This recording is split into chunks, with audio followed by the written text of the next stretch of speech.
Welcome in right here on SportsGrid. It is Pro Football Today on a Thanksgiving Thursday, here to celebrate with three great games of NFL action. Yeah. Joe Lisi, Donnie Rightside. I'm Kevin Walsh with you for the next 2 hours as we get set for this NFL Thanksgiving slate, Joe. Yeah, two divisional games. I mean, it starts with Chicago and Detroit. Chicago lost 5 straight.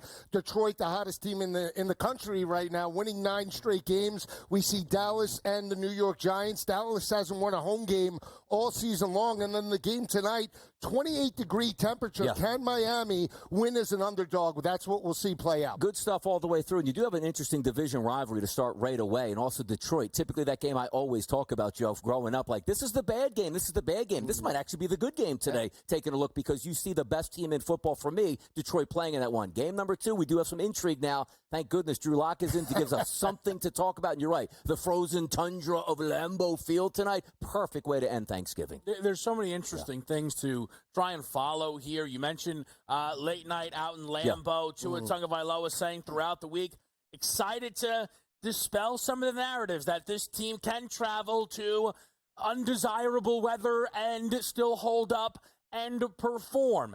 We get Drew Lock today going, with Tommy DeVito picking up an injury in the game against the Tampa Bay Buccaneers. Caleb and co. have been covering. You know, they're a scrappy underdog, right? They're a college football. Oh, wow, I like betting on this team. They don't win a lot, but that's not what they're supposed to be, the Bears. And they've lost 2 straight games within this division, but in covering fashion. We'll see if it's the similar story at the top. I mentioned, though, throughout our 3 games, it's going to be Drew Lock for the Giants. The old quarterback, Daniel Jones, has found a home. It's going to be in Minnesota with the Vikings. Daniel Jones is out there eliminating teams from a list. I'll be honest with you, I am absolutely disgusted. A terrible quarterback has a list. He's lucky that he is getting picked up. The Giants did him a massive favor. Anyone who's saying that they treated him wrongly are insane, quite frankly. The fact that they gave him his release to get more money from a team, one of the nicest things I've ever seen any franchise do in my life. For some reason, the Vikings excited to bring Daniel Jones into their building, Joe. Yeah, I think it's a big picture type of look when you look at just the Minnesota Vikings in 2025. Sam Darnold is not going to be there, I don't believe. They have J.J. McCarthy, and you have an opportunity for Daniel Jones to resurrect his career and be a lifelong backup where he can make some money, earn the $40 million, and maybe perform in a limited role. But Kevin O'Connell has coached up the quarterbacks, and that's the biggest thing when you look at Sam Darnold and the development. Throws for 301 last week. They pull out the victory. They won 4 straight, over-exceeded expectations. And again, I don't think Daniel Jones, Donnie, is going to be a starter in the league, but we see how important now backup quarterbacks are to the success of teams in terms of winning division championships and, more importantly, making the playoffs. Yeah, the interesting part is I do think it's more short-term than long-term for Minnesota, because I think it's good business. You pay a couple $100,000, you probably get a compensatory pick when he signs with another team. Because I don't think Daniel Jones was, let me pick Minnesota because you drafted a first-rounder last year and I'm not going to have a really chance to compete for a starting job here. And again, I'm not saying he's going to be a starter, but at his level here, he probably figures, I'm not really in backup mode yet. I would like to challenge for a starting position. That's not coming in Minnesota. I do like the move from him, however, because if it does turn into a 6th, 7th, or 5th round compensatory pick, whatever it might be when he signs somewhere else in the offseason, that's probably why they did it. It's a move that's no harm, no damage, and I don't think there's any upside. It's not like if Sam Darnold goes down, thank goodness we have Daniel Jones. Like, no, he can't throw the football, so there you go. I don't know. Like, he had a list. Are you serious? He has a list. Who cares? He's telling teams no. Who did he tell no? I don't know, like the Ravens or something. The Ravens? Maybe. I don't know. Sorley's like, don't come here, man. I don't know. The whole thing is bizarre to me because it's a 1-year deal for a team that has Darnold in the building. We all know JJ's meant to be the guy next year. Yeah. It's this whole charade where we're spending so much time talking about a quarterback that's not all that good. And listen, guilty of it here by talking about it right now. Within that game today, though, you do have this head-to-head between the Giants and the Cowboys of 2 coaches who are trying to fight for their lives to keep their jobs. We can talk to Abel, but my goodness, the news around Mike McCarthy is getting comical at this point. I have joked countless times on this desk and on money line with you, Donnie, that Jerry Jones is going to get backed into a corner and extend Mike McCarthy. I've been kidding. I'm not going to sit here in victory lap. I didn't think he'd actually do it. He's actually about to get backed into a corner, Donnie, and extend Mike McCarthy? Yes, and that's the way it looks like it's playing out. So, like, being an Eagles fan, you love this because you look in New York like, hey, man, I might back Dable and Shane and bring them back next year. Fantastic. We love that. Oh, look, Mike McCarthy might get signed to an extension in Dallas. Love it. That's all in. By the way, all in. Doesn't that work out? Because now you would have your quarterback signed, your wide receiver signed, and your head coach. So maybe Jerry Jones was right. He is all in on a terrible hand at this point that he's going to play. I can't believe it's coming to that, but watch this. They beat the last week they go on the road and beat the Washington Commanders. Then they come home and beat the Giants. And what does he do? Like Friday morning, signing that extension? Like he turned the team around. They still listen to him, Joe? They get their first home win on the season on Thanksgiving. All eyes are watching. Is Dallas now Penn State with James Franklin? You can't win a big game, you underachieve, and all of a sudden you sign Franklin to an extension? It's possible. I can't imagine that Dallas is going to win anything with Mike McCarthy signed to a long-term or even any type of extension next year. I just don't buy it. He doesn't win over the locker room. Certainly didn't win it over with Micah Parsons, right? So, again, I think they are live today from the football aspect just because of how dead, when you look at the New York Giants losing 6 straight by an average margin, a defeat of 11.8 points per game. We saw a little life out of the Cowboys as a 10.5-point dog last week. Cooper Rush and CeeDee Lamb looked to be on the same page. 10 targets, 10 receptions, 60 yards, and Rush over 240. Maybe they dominate today, and maybe there's a little happiness in Big D today. Yeah, I just think it's one of those situations where we've seen it's not worked for McCarthy. I understand he had some pedigree. It's why they gave him the job. It's not worked. And Jerry Jones now doubling down on this situation feels like madness, but the way the Cowboys have been operating is a bit mad. The reality for the Cowboys is it's going to be a disaster season. Same for the Giants. It seemingly was going to be that for the Miami Dolphins. Tua came back just in time.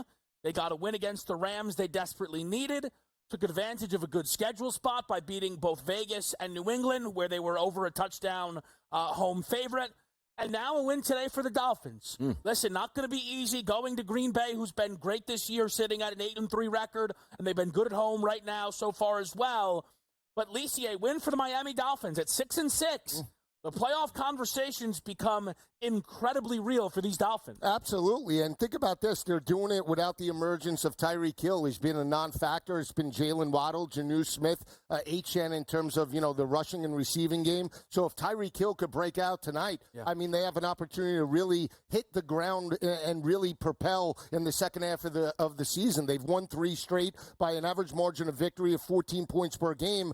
But every Dolphin fan remembers this, Donnie. The last game last year in Arrowhead as basically an 9.5 point underdog. They get boat raced 26-7. They were non-existent. Tua struggled. The defense couldn't stop that rushing attack at Kansas City. They're going to need that type of effort going up against a freight train and Josh Jacobs and Jordan Love that have won 6 of the last 7 games, guys. Yeah, you look at, again, 5-6 on the season, not very good. We have to understand you lose your starting quarterback for a couple weeks. Tyreek Hill's banged up here. That's what you get. But also looking at the schedule, and I say this, it's a huge if they can go into Green Bay, win this football game, the season starts to check out. The Jets dead in the water, you got them at home. The Texans look like half of it, or should I say a shell of what they looked like last year right now. The 49ers, who knows where they'll be. The Browns are dead, then the Jets to end the season. There is a pathway to get there. And also keep in mind, 7 seeds get in the AFC. They're 8 right now. They don't have to go up all that much to get back in.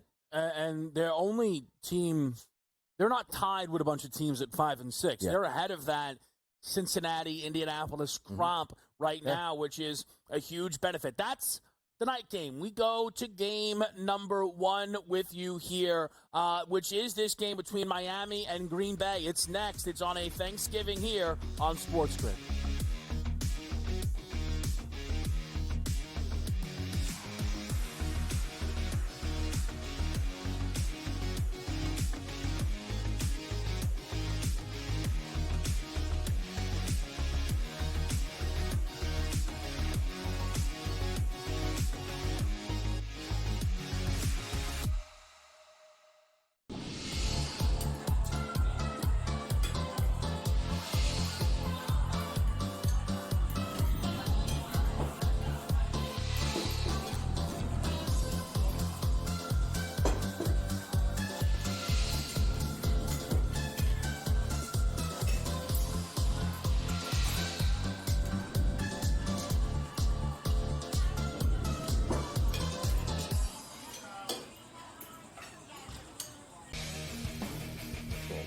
We live in a society right now where everybody's a snowflake, everybody's a cupcake, and everybody thinks that nothing is fair. Everything is like, it's not fair. We should have a better chance. We need more. You know what? I'm old enough to remember when you needed to have a perfect goddamn record to win a college football championship. That's the way it was. 11-1, too bad. Sports Rage tonight, only on SportsGrid. Grandma Bear, who owns the football team, probably comes in, gives a little, oh, man, you're such a good little boy out there. Congratulations, the way you coach this football team. I'm never going to fire you. Quarterly, I missed you picking your own sheep. Because I was looking down and did not know we were getting. Oh, Donnie, you got such a good show there with that guy named Ben. Like, that's what your grandma would do to you when you go see her on Thanksgiving or Christmas, The Early Line, only on SportsGrid.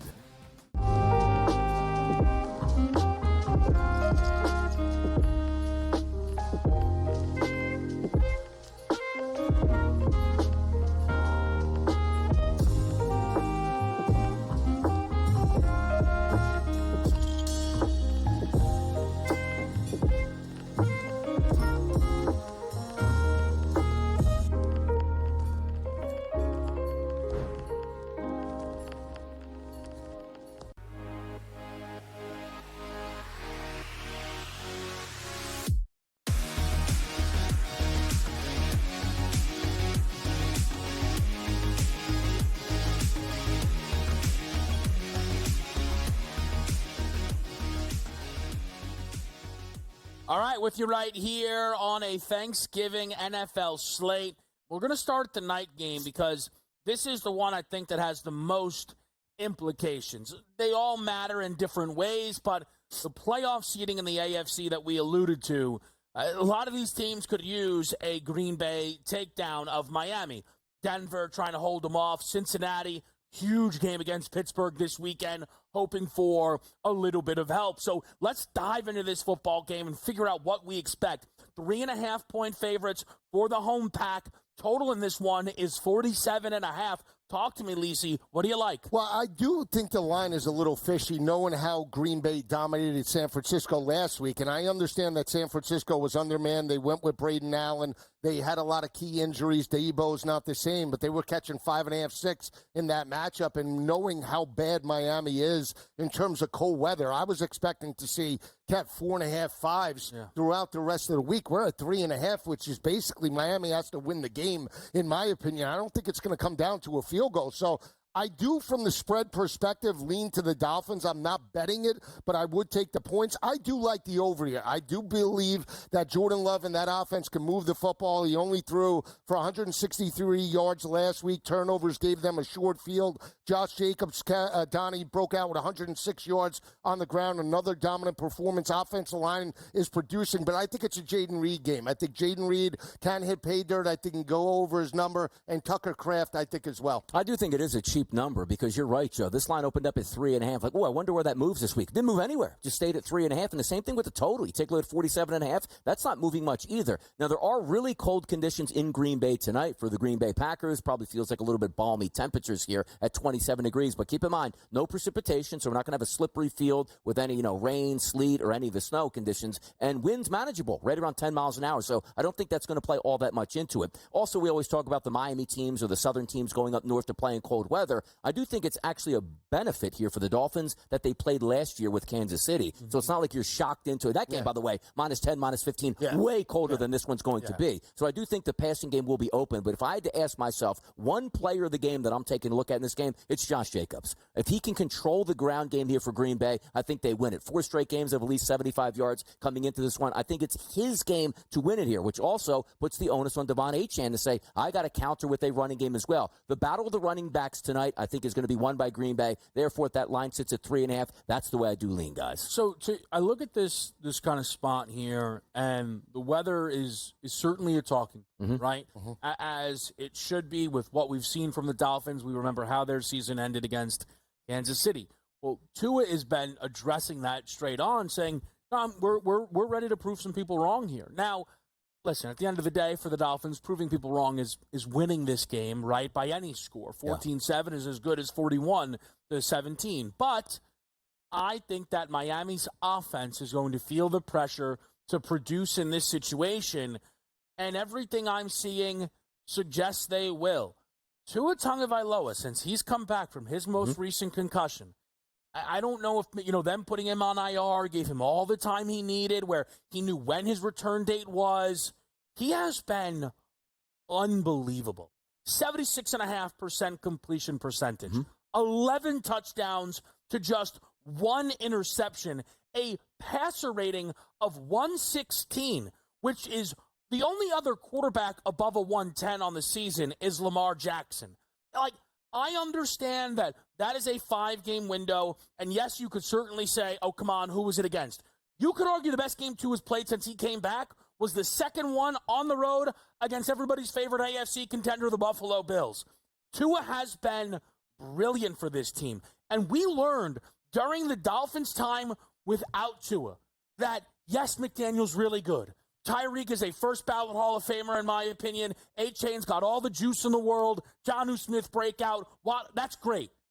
Tua is the MVP of this football team. Those questions were answered in his absence, and he's playing like it now, Joe. It gives me confidence in the Dolphins to go over a team total at 21.5. It's a good look, and 275 for Tua is almost 225. It's plus 205 on FanDuel right now. Yeah. So they're going to need him to produce. I don't think they could just line up, run the football with H.N. and try to win this game, 17-13, low-scoring game, because Green Bay's built to play in the cold, number one, and they have a quarterback that's going to push tempo. They put up 38 points yet again against San Francisco's defense. And I looked at that game in terms of San Francisco. Braden Allen moved the football in terms of the passing attack. You had drops by Debo and some wide receivers. You had the turnover by Christian McCaffrey that gave Green Bay short field. So, again, I think Miami can move the football. The one player I'm keying on for the Dolphins is, in fact, Tyreek Hill. 62.5 is his total. Kev, he doesn't have a 100-yard receiving game since week 1 where he had a $130 against the Jaguars. I understand he's banged up, but if they're going to win this game and pull it out, he has to produce, at least get to 80, 90. It was Waddle last week. It's Tyreek Hill, I believe, in prime time tonight. I'm actually going to do the opposite of you, because I do think you can win at the wide receiver spot here. Why? Jair Alexander down once again, one of the better cornerbacks in the NFL. That should help. And I just love the fact where, you know how I like Joe. Yeah. Show me a performance, because I was where is Waddle? Where is Waddle? Last week finally shows up. I like to ride that hot hand. I think he's going to be the guy. And the one reason I like that, too, is Tyreek Hill is injured on the wrist, not his legs, which means he is going to be a bullet out there that you still have to double cover and roll your coverage. So I look at those. And also, Jonnu Smith has been really good the past couple weeks, guys, which great. He should be able to pick up some scraps. His number still quite low with a chance to score a touchdown. If I'm looking for a touchdown prop for the Dolphins, I'd probably go Jonnu Smith today. Ooh. I think that for the touchdowns as someone on their team total, you could sell me on a lot of guys, right? Yeah. Tyreek didn't get in last week. A-Chain, whether it's catching or rushing, he always finds a way into the end zone with Tua as his quarterback there, which has been very impressive. I think this is the potential perception changer for Miami if they're able to make this happen. But it's not going to come easy. The Green Bay Packers now sit at 8-3. We've talked about what level of contender is Green Bay in this NFC race. And we're going to get into that a little bit more, because you have the Detroit Lions who sit atop the mountain, but thanks to the Philadelphia Eagles playing back-to-back primetime games, all of a sudden, what I've been saying all year is now coming around as consensus about how good the Philadelphia Eagles are. It's 1, it's 2. It's Detroit, it's Philly when you look at the odds in the NFC. But what do we get out of a Green Bay, a Minnesota, and Atlanta? Let's take a little bit of a look at the Packers at that level, what Jordan Love and Josh Jacobs and Jaden Reed might have in store today. We'll break it down with you on this Thanksgiving special, live on SportsGrid.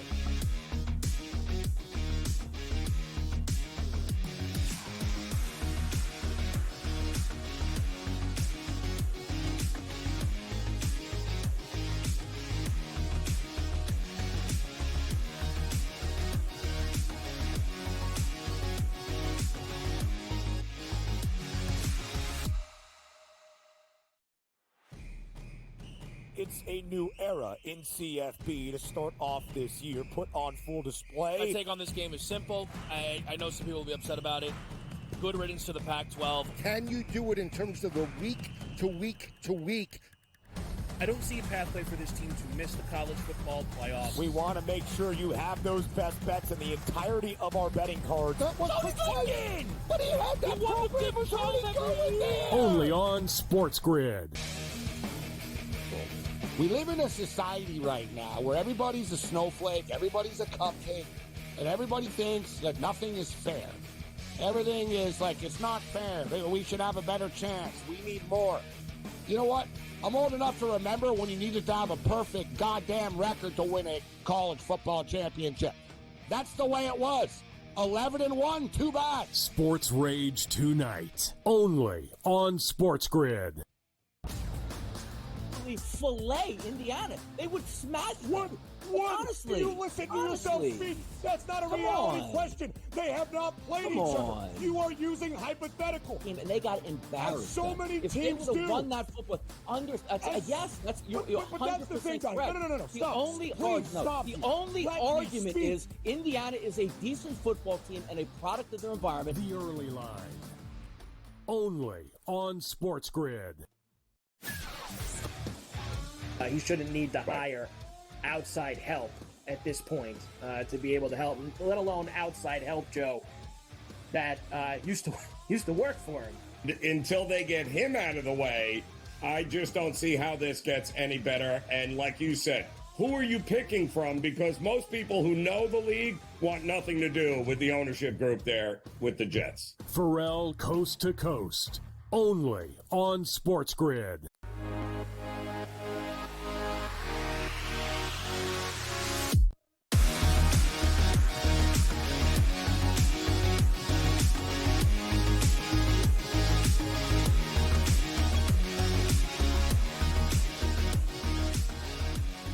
Back to right here on SportsGrid, Pro Football Today on this Thanksgiving special. We talked about the Packers and the Dolphins, and certainly I'm giving Miami some love today. But the Packers side, plenty of respect for it. I think there's a few interesting spots to get involved with this team, and we can get into those props in just a moment. But I do want to take a chance to grab the top of the NFC picture, and we'll certainly do it again when we're breaking down Lions-Bears. But let me ask this kind of almost as the table setter here, Donnie, right? If you were to tier out the NFC, right? Are you looking at a situation that it's like Lions, Eagles, tier 1, a few other teams in tier 2, Lions on their own tier, Philly with a Green Bay, and Minnesota? Like, how are you viewing the conference? I look at, like, you see the odds up on the screen right now. For me, tier 1 is the Detroit Lions. And the reason I bring that up is when you make the NFC playoffs, because I'm trying to extrapolate and see how it goes long term. They're the number 1 seed, which means they get the bye. What a massive advantage. Yeah. They are only going to have to play like one of the other quote-unquote teams before we actually get involved in the NFC Championship game. That's why they're on the top tier. I'd say the same thing right now if the Philadelphia Eagles had the number 1 seed and it looks like they were going to take that down. So let's move to Detroit. Here's what I'm struggling with here, because you do look at the other teams that will be winning divisions, right? Let's just say it's the Seattle Seahawks that do sit now. Let's just say it's the Atlanta Falcons. I'm not worried one iota about those teams. Here's the problem that's going to be in the playoffs. The Vikings are 9-2 on the season, the same as the Philadelphia Eagles. You take a look here at the Green Bay Packers at 8-3. They don't get a lot of love. Why? Because the Detroit Lions sit in their own division. Like, if you spread them out and said, okay, Minnesota's out west. Whoa, watch out for them. The Packers are in the NFC South. Oh, my goodness, that's a really legitimate team. They're very good, but I can't gauge them because they are going to be better football teams possibly than the teams they open up in the wild card round outside of the Philadelphia Eagles. So for me, you have the Lions slightly above the Philadelphia Eagles, and then you have that tier of the Eagles, the Vikings, and the Packers for me, Joe. But the Packers and the Vikings coming in as roughly 11 or 12-win teams in the wild card? Yeah. Insane. Yeah, I do agree with you on Green Bay and Minnesota, but I disagree. I do believe it's Detroit and Philadelphia. I needed to see that defense for Philadelphia come around, and they have, Kev. I told you, that turning point was against Cincinnati and Joe Burrow when they held that offense to 17 points, completely shut them out in the second half, and they've been on a heater ever since. What have they won? 9 games with Nick Sirianni, and that dominance on Sunday night over L.A., a team that's still fighting for a wild card berth. They dominated them on both sides of the football. So, again, I put Philadelphia with Detroit in terms of that tier. I think it's Green Bay and Minnesota and everybody else. The reason why I give the edge to Green Bay over Minnesota's. Again, in a playoff type of situation, I'd much rather back Jordan Love that did it last year, almost knocked off San Francisco, than Sam Darnold. Again, he could be great during the regular season. I need to see it in terms of the playoff. But Minnesota is still, to me, head and shoulders above Atlanta, Washington, because of the defense. Now, I know they gave up 27 points last week, and Caleb threw for 330, but for much of the regular season, they're the second-best rush defense in all of the NFL. I got to believe that that will carry through unless they fall off a cliff in the next 5 weeks. So Minnesota, to me, if you want an outlier, if they do get in, it would be Baker and Tampa Bay. I know they've dealt with injuries, but again, Baker's a gunslinger, and the way they can run the football and that defense, to me, they show me something if they can make a run. Yeah, I think the selling point on the Bucs, and I know there's context within each game, but the Lions and Eagles have a combined 3 losses on the year, and they've beaten both of those teams, if you want a selling point. What I'll say on Green Bay, now that I don't have to hold the Week 1 victory over everybody's head to get people to respect the Philadelphia Eagles, I understand the selling point on the Packers, which is Jordan Love. Destroyed Dallas last year, a much obviously better version of the Dallas Cowboys, and they had that Niners team on the rope as much as Detroit did last year. You know, we sing the praise of the Lions because they shoulda, woulda, coulda against the Niners. Again, the same story was true of the Green Bay Packers last year, and I think that type of confidence is what people will look to latch on to, because you don't have it in Sam Darnold. You don't have it in Kirk Cousins. Jaden Daniels is a rookie, and those warts are starting to show. You don't have it in a Geno Smith, and I'm just kind of going down the list here. I actually do think the most tempting number on the board is the Niners, just because that 26-1 is there because they don't think they'll be in the playoffs. And, you know, Lisi, to bring it into college football, right, where there's a few teams out there that look like they have tempting numbers, because you're not just getting, can they win it? It's, can they get there, right? Think that the Big 12 title market right now, where if you can get an upset team to make the game, you're sitting on a monster ticket. We know the Niners still have a lot of talent. Yeah, they do. And think about Arizona. Tough game this coming weekend along with L.A. They lose both of those games. There's an opportunity to win the division. Yeah, we'll certainly follow all of that action. But we get to some underwhelming teams, the Cowboys and the Giants, next here on Pro Football Today.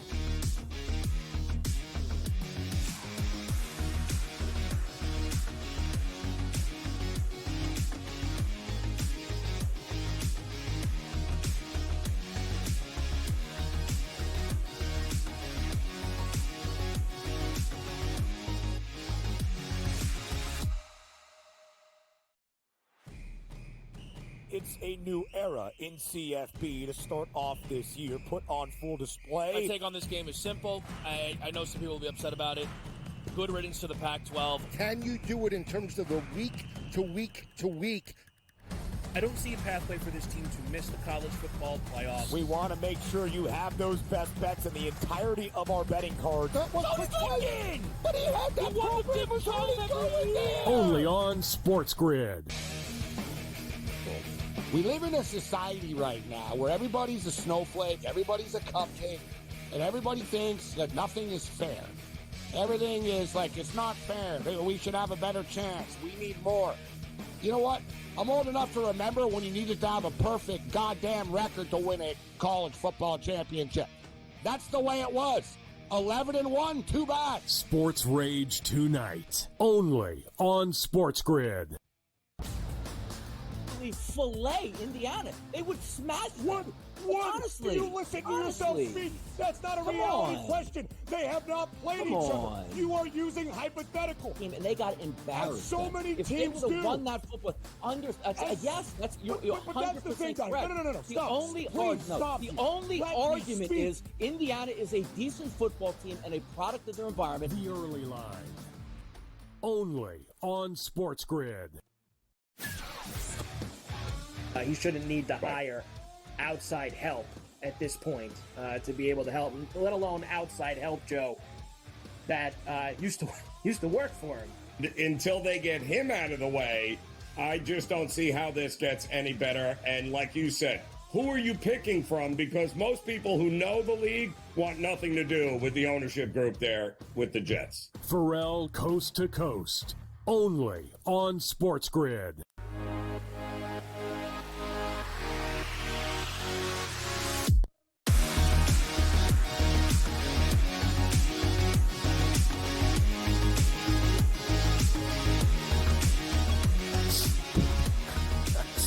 Back right here on SportsGrid.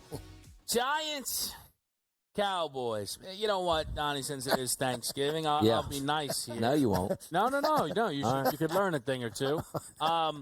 You want to take this game as your opportunity to tell people that we need to stop with the tradition of Dallas and Detroit on the Thanksgiving slate every year? I mean, of course, like we are now up to where we can move games around and shift them. Why is Thanksgiving not like you're talking about 3 games that the nation is going to watch? They want to enjoy the games. Why can't we flex these games out? I mean, I don't know, Lisi. Do you? How do you feel towards it? Do you like the tradition? I like the tradition. Why, though? But I like Detroit. I like Dallas. And now we're flexing the game out. You get the game at Why night. do you like Dallas? I just like to see games on Thanksgiving Day.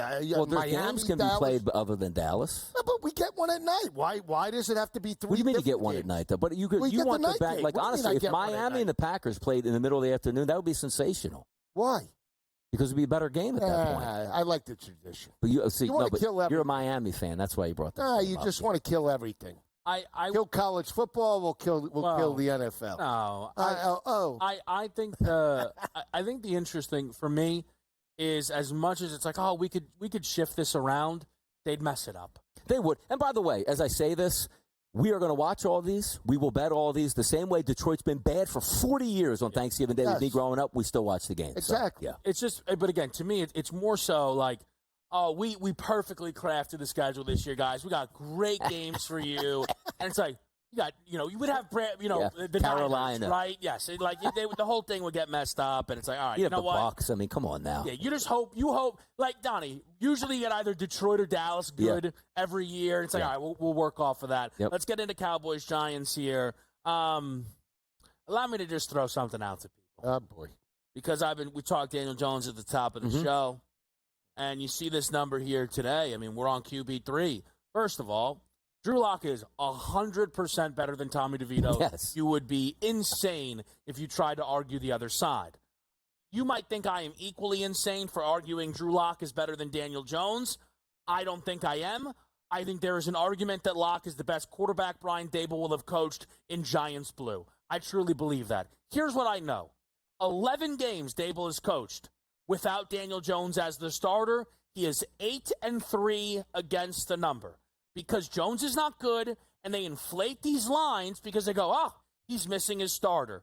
Lisi, I know you're on the other side. Yep. I think the Giants catching 3 and a hook here is the absolute play. Yeah, Wow. you might be right. They've lost 6 straight by an average margin of defeat of 11.8 points per game. It's not because I don't believe Drew Lock is a much better quarterback than Tommy DeVito or even, for that matter, Daniel Jones. I just don't believe in the locker room. I don't know if New York is going to rally behind Drew Lock because, they're on prime time and they want to save Brian Daboll's job. You were at that game, boots on the ground last week against Tampa Bay. What'd you see? A gutless performance. Yeah. They're winless at home. I mean, they only put up basically a touchdown in the final quarter because Tampa Bay had the backups in. It was a 30-0 spot in the first half for the most part. Yeah. Baker moved the football. They ran it all over them. It could be a big day for Rico Dowdle. His number's 68.5. And we saw Dallas get off the mat, at least show some signs of life. I got to believe that playing at home, knowing that they haven't won one game all year at home in their place. They've lost 5 straight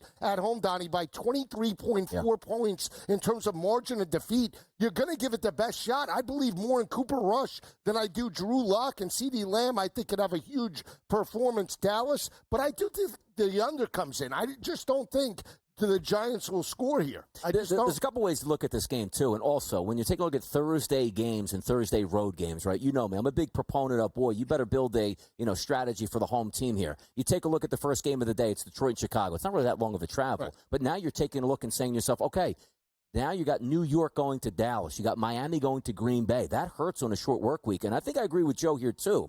I don't think the locker room is gone in Dallas, how crazy that sounds. Last week was the week where Dallas was supposed to get beat 24-3 with all the injuries. They showed up and won that football game against a division rival on the road. Now you come home on Thanksgiving, get a little bit more of that juice, and the exact opposite happened last week when the Tampa Bay Buccaneers came in and absolutely flatlined the New York Giants. And sometimes you can say, we'll rise to the occasion, we'll fight for the coach. When that game ended, when everybody's hot and you know you're going to get exactly what's on the top of their mind, that was not good locker room talk out of the New York Giants last week. Can they rebound and resurrect? And also keep in mind, most people probably thought on that football team Drew Lock was the best quarterback, or at least the second best quarterback. And you had the quarterback himself say, I don't understand. I worked with the twos all season long. I was brought in as the backup. Now all of a sudden I'm the third because they don't want to pay me an extra $250,000 if I win a football game. That could spell doom today for the Giants without even the X's and O's, Kevin. See, obviously it's why I'm on the side. They ended up, Donnie, with the better quarterback. So now, Donnie, let's go to the wide receiver room. Mm-hmm. Oh, this is great. I got Drew throwing me the ball. Yeah. I'm far more engaged here. I think offensively it's much, much better. See, I worry more on the side of a Giants defense that was completely lifeless against Tampa Bay. You talk about boots on the ground.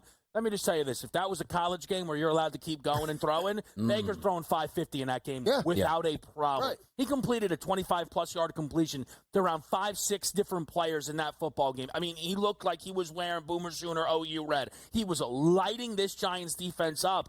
Cooper Rush has shown a level here, which is why I don't have as good of a feel on the total in this game. I think the 37.5, it looks a touch light, but maybe one of these teams struggles to answer the bell. Here's the other part of it. And I know he is likely coaching his final few games. I still think Brian Dable's a good coach.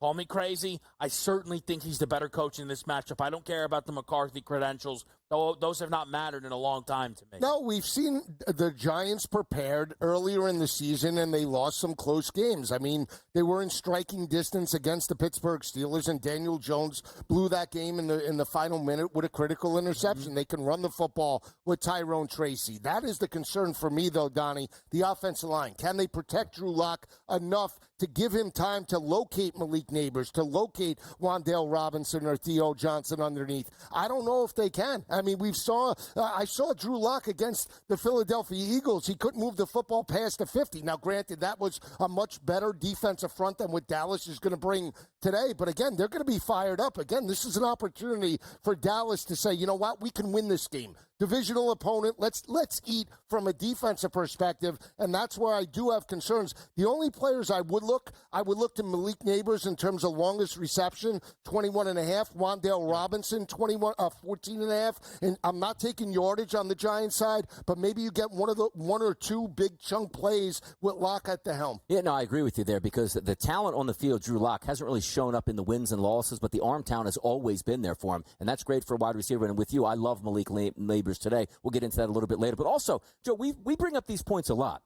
What's the goal for the Giants and Brian Dable now? Hey, upper management, let me show you this. We'll run 1,300 times today and pass 3 times with Drew Lock. No. And Drew Lock's saying to myself, you know what? I might want to be a starter in this league again. Showcase me this weekend. Show me the playbook. And if I don't deliver, then I don't deserve to be the quarterback. But the last thing I'm thinking here from a New York Giants side is they're going to be conservative on offense. What do you have to lose, particularly on both sides, but the Giants here? Punt on 4th and 1 on the plus 38-yard line? No. I expect they are going to be going for it today.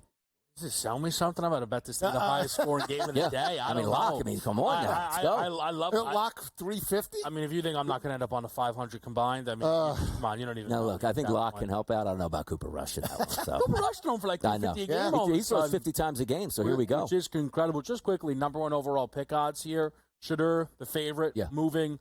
Hunter, Cam Ward, Milroe.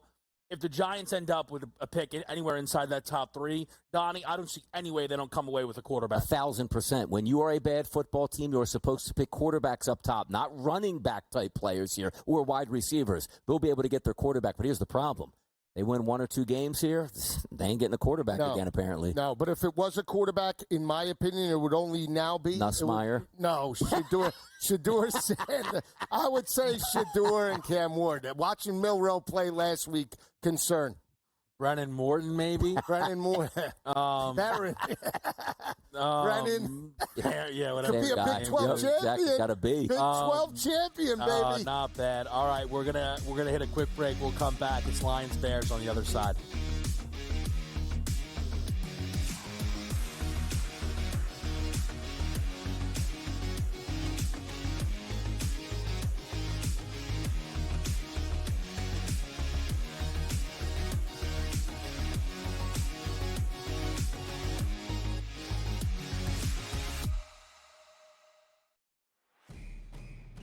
It's a new era in CFB to start off this year, put on full display. My take on this game is simple. I know some people will be upset about it. Good riddance to the Pac-12. Can you do it in terms of the week to week to week? I don't see a pathway for this team to miss the college football playoffs. We want to make sure you have those best bets in the entirety of our betting cards. That was in! But he had that program was already going there. Only on SportsGrid. We live in a society right now where everybody's a snowflake, everybody's a cupcake, and everybody thinks that nothing is fair. Everything is like, it's not fair. We should have a better chance. We need more. You know what? I'm old enough to remember when you needed to have a perfect goddamn record to win a college football championship. That's the way it was. 11-1, too bad. Sports Rage tonight. Only on SportsGrid. Fillet Indiana. They would smash them. Honestly, do you listen to yourself speak? That's not a reality question. They have not played each other. You are using hypothetical. And they got embarrassed. So many if teams they would have won that football, yes, that's you're 100% correct. No. The only argument is Indiana is a decent football team and a product of their environment. The early line. Only on SportsGrid.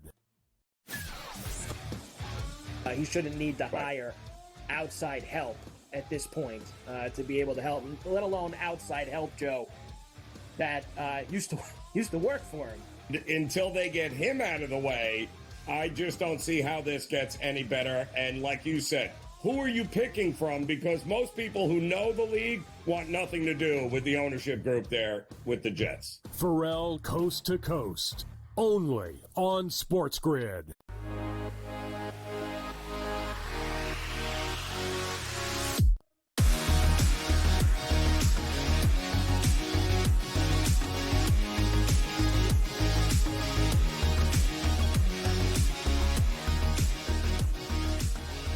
All right, we're back with you right here, live, making it happen on a Thanksgiving special here. SportsGrid going through this game now that will start your slate between Detroit and Chicago.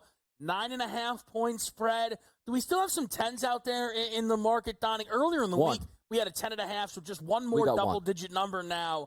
A total 47.5 looks to be the number, at least any other 48.5s out there? No, all the way across. All right, so I'll just say this because I want to get this kind of out. I took a shot on the 48.5. Okay. I am prepared to feel like a buffoon because Detroit has scored 52 points in their last two home games.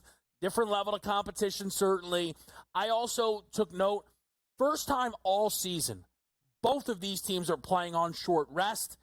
A little bit of rust, maybe feel out process, slow start here. Also, everyone keeps telling me the Lions defense is good. Maybe they can step up. I still think the Bears defense has some pop in them. I'm taking a shot on the 48.5 under, Joe. Under, okay. We'll see how that plays out. I mean, I'm not touching the total early on. If this game gets into the low 40s, I will definitely jump on the over. I believe in Chicago's offense enough to potentially cover this 9.5 number. Now, they've lost 5 straight games by an average margin of 8.6 points in terms of margin of defeat. Lions have won 9 straight by 19.4 points per game. Chicago's lost probably 3 of the worst games on the regular season. You had the Hail Mary to Washington, the block kick to Green Bay on the last play of the game, and last week where they get a come-from-behind fourth-quarter performance, they get the onside and lose it in overtime. Devastating. Matt Eberflus is gone, but what I've seen out of Caleb Williams is development now that Thomas Brown is calling the plays. 330 passing yards last week, 2 touchdowns. Keenan Allen got involved. I think they can move the football. I'm not suggesting they win the game, but it's a divisional game, nothing to play for, prime time in terms of 12 o'clock kick. I think they step up. Detroit might win, but give me the 9.5. I'm all over Caleb and Keenan Allen today. Here's also the interesting part about playing on a Thursday, too. It's like, hey, Thursday, 8:20 p.m. kickoff. No, Thursday, 12:30 p.m. kickoff, so even less preparation time and getting ready for this game. And also, we're talking about a Lions defense that's been extremely stingy. 6 points and 6 points the last 2 games combined. And also, we're talking about a Chicago team that not all that let's just say, heroic in the air making these big plays. It's going to be more of those 6, 7, 8, 9, 10 play drives to get in. So I do technically lean towards the under today. But the one thing we do know, it's in Detroit. Oh, it's going to be freezing cold. No, it's a dome game here. It's going to be a fast track. And you can never go into a game saying, I'm comfortable with the under when the Detroit Lions are playing football. Yeah, that, again, is the worry because they have this ability to get downhill on teams.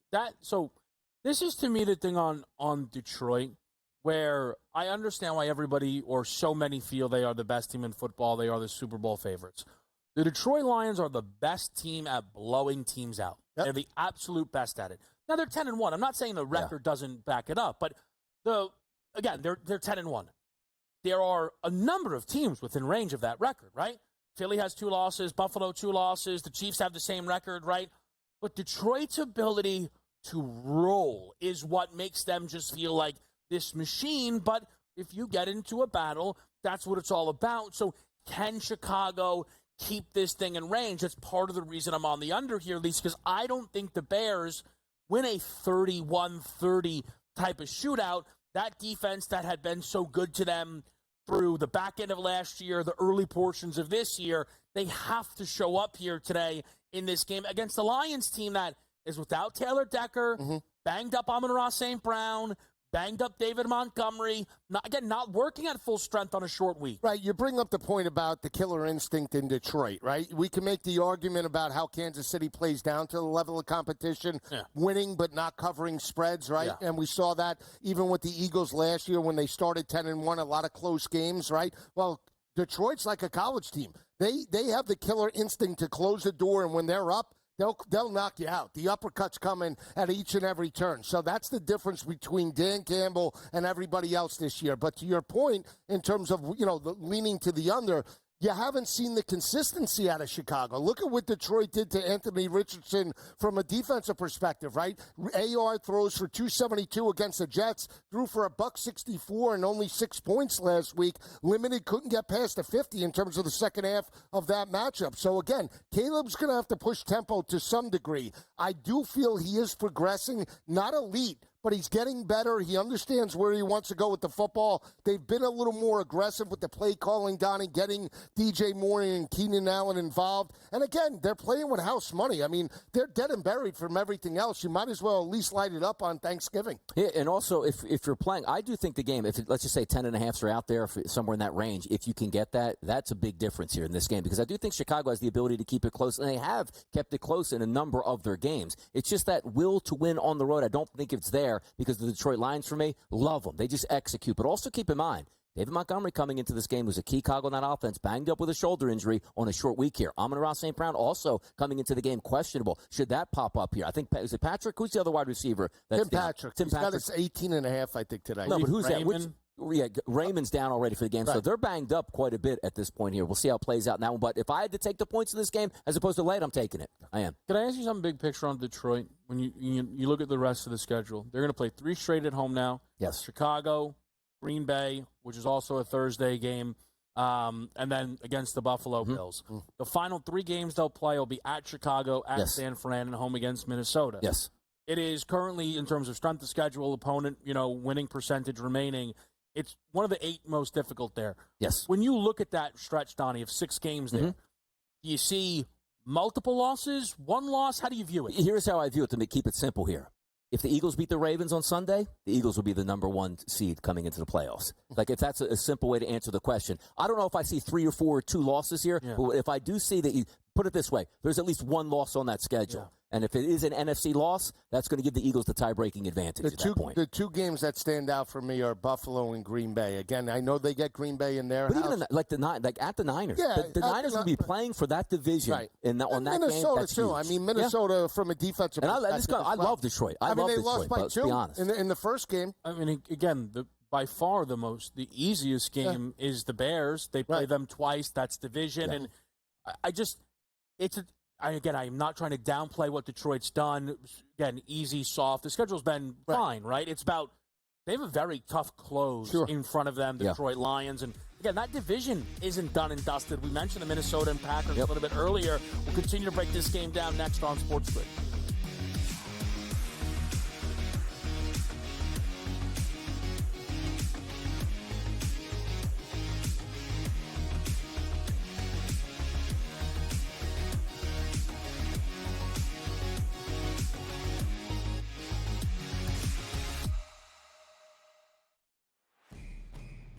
it's a new era in CFB to start off this year, put on full display. My take on this game is simple. I know some people will be upset about it. Good riddance to the Pac-12. Can you do it in terms of the week to week to week? I don't see a pathway for this team to miss the college football playoffs. We want to make sure you have those best bets in the entirety of our betting cards. That was Thinking! But he had that program was already going there. Only on SportsGrid. We live in a society right now where everybody's a snowflake, everybody's a cupcake, and everybody thinks that nothing is fair. Everything is like, it's not fair. We should have a better chance. We need more. You know what? I'm old enough to remember when you needed to have a perfect goddamn record to win a college football championship. That's the way it was. 11-1, too bad. Sports Rage tonight. Only on SportsGrid. Fillet Indiana. They would smash them. Honestly, do you listen to yourself speak? That's not a reality question. They have not played each other. You are using hypothetical. And they got embarrassed. As so many if teams they would have do. won that football, yes, that's you're but that's the thing, 100% Donnie. correct. No. The Stop. only Please stop. The only Let me argument speak. is Indiana is a decent football team and a product of their environment. The early line. Only on SportsGrid. He shouldn't need to hire outside help at this point to be able to help him, let alone outside help, Joe, that used to work for him. Until they get him out of the way, I just don't see how this gets any better. And like you said, who are you picking from? Because most people who know the league want nothing to do with the ownership group there with the Jets. Pharrell Coast to Coast. Only on SportsGrid.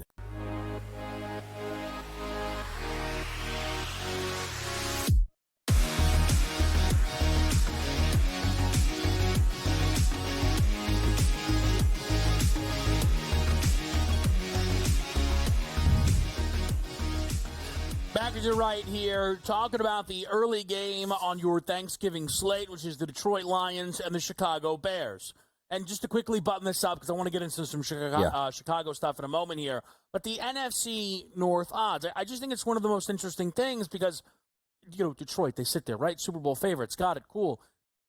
Minus 600 to win their division. Unbelievable. You look around, Birds minus 4,000, the Chiefs minus 2,200. They don't even have the Bills numbers up. The Texans are minus 950. Donnie, Detroit being minus 600 is not a reflection of those around them.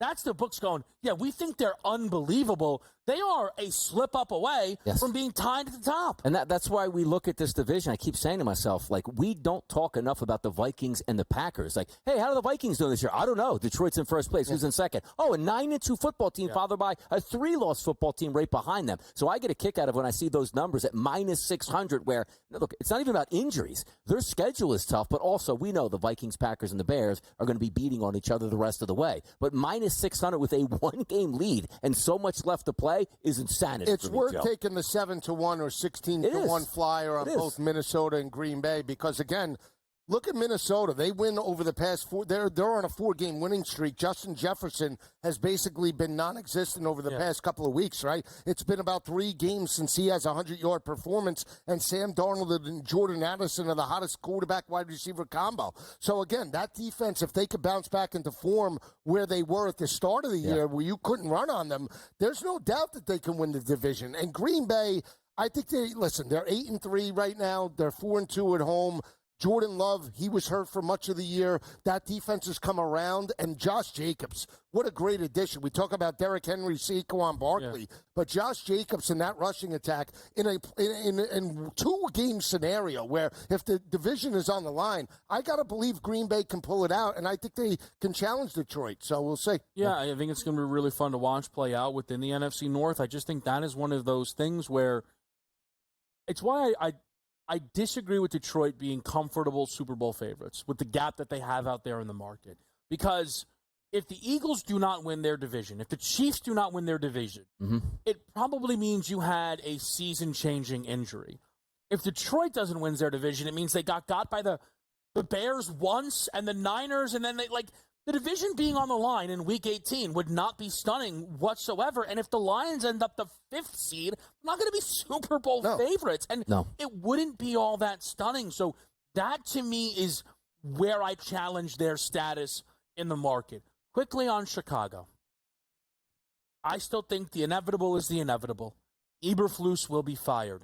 My question to you, Lisi, is have we seen enough from Caleb now in the last 2 weeks that the Bears' job this offseason, assuming they do move on from Eberflus, is one of, if not the most attractive in the NFL? Well, it's attractive because you have playmakers around Caleb Williams. DJ Moore, you have DeAndre Swift, you have now Keenan Allen, and they're starting to come on. There's consistency. It's a big market, just like not as big, right? Cap space, and it's not as big as New York, but it's still, a great media market. So yeah, I think it's definitely feasible to get one of these hot coordinators. Who is it going to be though? You got to get a coordinator, an offensive guy. You cannot get a defensive mind like they've had over the past couple of seasons. You have to get somebody like Bobby Slowick or Ben Johnson to potentially cultivate that talent. I mean, look at what Kingsbury has done for at least the most part with Jaden Daniels. I know he's fell off over the past 3 weeks, but at least throughout the regular season, when you have an offensive mind there, Caleb can develop.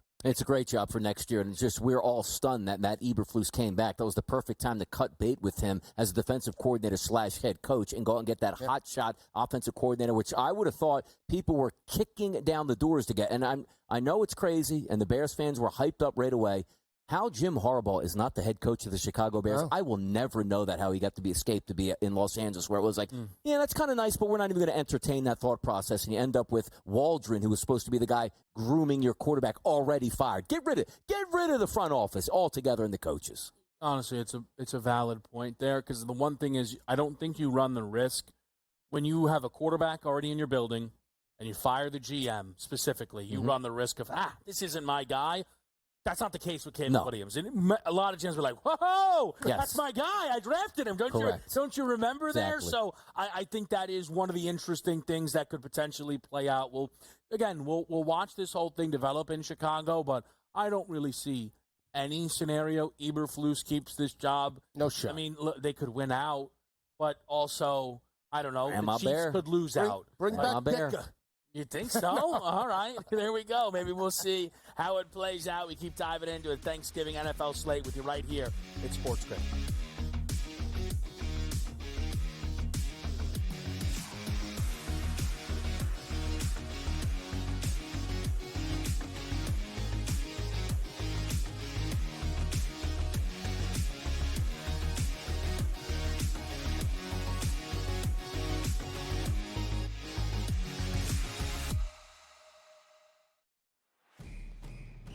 It's a new era in CFB to start off this year, put on full display. My take on this game is simple. I know some people will be upset about it. Good riddance to the Pac-12. Can you do it in terms of the week to week to week? I don't see a pathway for this team to miss the college football playoffs. We want to make sure you have those best bets in the entirety of our betting cards. But he had that program. Only on SportsGrid. We live in a society right now where everybody's a snowflake, everybody's a cupcake, and everybody thinks that nothing is fair. Everything is like, it's not fair. We should have a better chance. We need more. You know what? I'm old enough to remember when you needed to have a perfect goddamn record to win a college football championship. That's the way it was. 11-1, too bad. Sports Rage tonight, only on SportsGrid. Fillet Indiana. They would smash them. Honestly. Do you listen to yourself speak? That's not a reality question. They have not played each other. You are using hypothetical. And they got embarrassed. As so many if teams they would do. have won that football, yes, that's you're 100% correct. No. Stop. The only argument is Indiana is a decent football team and a product of their environment. The early line, only on SportsGrid. He shouldn't need to hire outside help at this point to be able to help, let alone outside help, Joe, that used to work for him. Until they get him out of the way, I just don't see how this gets any better. And like you said, who are you picking from? Because most people who know the league want nothing to do with the ownership group there with the Jets. Pharrell Coast to Coast, only on SportsGrid.